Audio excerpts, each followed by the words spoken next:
Contract marriage? तिच्या डोळ्यात अविश्वास आणि आश्चर्य दोन्ही होते. हो, कॉन्ट्रॅक्ट मॅरेज. तू मला तुझा निर्णय उद्यापर्यंत सांग. एवढं बोलून तिच्या समोरचा माणूस आला त्या दरवाजाने परत गेला. कितीतरी वेळ ती तशीच बसून होती. शेवटी उठली आणि असहायपणे तिने डाळ भात बनवला. तो घेऊन तिला हॉस्पिटलमध्ये जायचं होतं. तिने स्वतःला थोडं ठीक केलं. चेहऱ्यावरचं दुःख घालवण्याचा प्रयत्न केला, किंचित हसून. ताई, बरं झालं आलीस. मला ना घरी जाऊन अभ्यास करायचा आहे. तो किरण सकाळी बोलत होता. मॅडमने खूप सारा होमवर्क दिलाय आणि उद्या नाही केला तर त्या खूप मारतील. अवघ्या 10 वर्षाचा तिचा भाऊ तिला हॉस्पिटलमध्ये आलेलं पाहून एका दमात बोलत होता. तिच्या काळजात कालवाकालव झाली. एवढ्याशा वयात बिचाऱ्याला कसले दिवस पाहावे लागतायत. आई तशी दवाखान्यात पडून आणि ती अशी पैशासाठी वणवण भटकत फिरते. बिचारा तिचा भाऊ यश आज 5 दिवस झाले शाळा सोडून दवाखान्यात आईला सोबत करतोय. काय झालं ताई?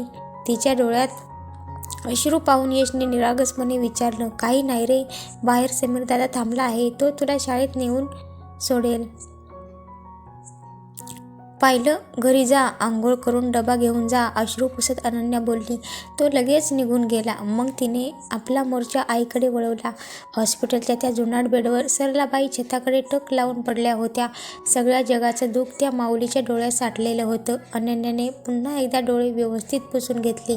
चेहऱ्यावर थोडंसं मीठ ठेवत ती सरलाबाईच्या बेड शेजारी येऊन बसली. तिची चाहूल लागताच सरलाबाईंच्या चेहऱ्यावर कसनुसं हसू आलं.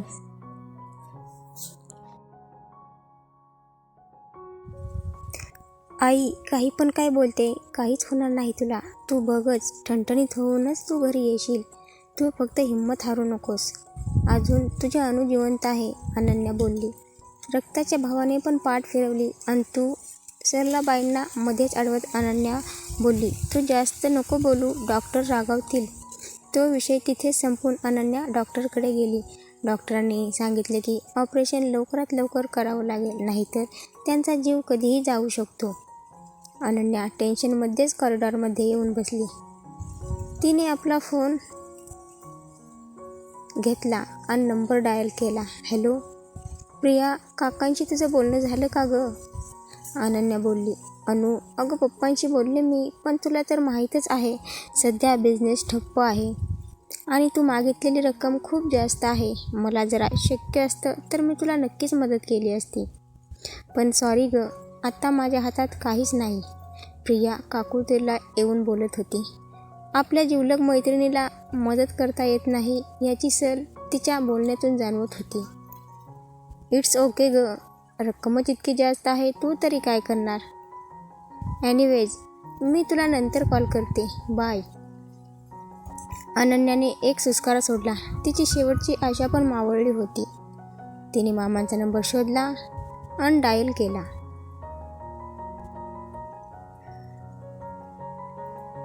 अनु, बघ, तू पुन्हा एकदा विचार कर. 1 वर्षासाठी फक्त तुला लग्न करायचं आहे. खूप मोठा बिझनेसमॅन आहे, सो पैसे पण खूप मिळतील. सरलाचा सगळा हॉस्पिटलचा खर्च ते लोक उचलतील, पण 1 वर्षा मात्र तुला घटस्फोट द्यावाच लागेल आणि त्यानंतर तुला तुझं आयुष्य जगावं लागेल. सरला माझी बहीण आहे, पण खरंच सांगतो, मी एवढ्या मोठ्या रकमेची मदत नाही करू शकत. मी एवढा श्रीमंत नाही. माझ्याजवळ जेवढं आहे ते मला माझ्या मुलांसाठी पण ठेवायचं आहे. तू समजू शकतेस म्हणून मी तुला हा उपाय सांगितला. गोळे वकील माझे मित्र आहेत, त्यांच्यावर आपण विश्वास ठेवू शकतो. मामा बोलत होते, पण अनन्या त्यांना हुंकार देत होती.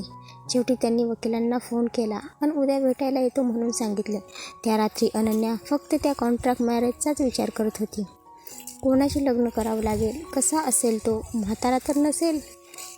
अगोदर लग्न झाला असेल का त्याचं? आणि त्याला 1 वर्षासाठीच फक्त का लग्न करायचं असेल? आणि 1 वर्षानंतर आपलं काय होईल? लोक काय म्हणतील मला? पुन्हा माझ्याशी कोणी लग्न करेल का? अशा अनेक विचारांनी रात्री तिला झोपच लागली नाही. सकाळी उठून तिनं आवरलं आणि मामाकडे गेली. मामा तिला एका आलिशान ऑफिसमध्ये घेऊन गेले. काही वेळ वाट पाहिल्यानंतर त्यांना आत पाठवण्यात आले. एक मध्यम वर्षाचा चष्मीश व्यक्ती एका मोठ्या कुशनवर रेलून बसलेला. त्याच्या शेजारीच एक त्याच्याच वयाचा पण एकदम पॉश व्यक्ती बसलेला.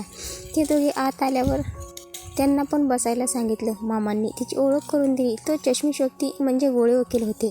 त्यांनी तिला कॉन्ट्रॅक्टबद्दल विचारलं. तिने होकार दिला. त्यांनी लगेच काही कागदपत्र तिला दिली आणि साईन करायला सांगितलं.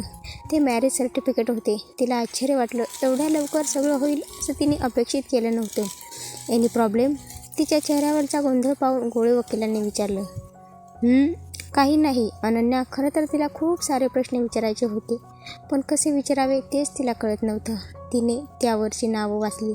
अभिजित इनामदार. ओके, म्हणजे होणाऱ्या नवऱ्याचं नाव अभिजित आहे आणि वय 30 वर्ष, म्हणजे माझ्यापेक्षा 10 वर्षांनी मोठा. आणखी काहीच माहीत नाही. समोरचा सुटबुटातला माणूस थोडा जास्त वयाचा वाटतोय. हा अभिजित नसावा, पण इथं तर त्याची पण साईन दिसते, म्हणजे हाच आहे. दिसायला ठीकठाक आहे. एखाद्या बॉडीगार्डसारखाच दिसतोय. हा कुठल्याच अँगलने मोठा बिझनेसमॅन नाही वाटत. साईन करता करता तिच्या विचारांची शृंखला पण चालूच होती. मिस अनन्या, उद्या मी तुम्हाला न्यायला येईन. उद्यापासून तुम्ही इनामदार बंगल्यात राहायला जाणार आहात. तुमचं जे काही साहित्य असेल ते तयार ठेवा.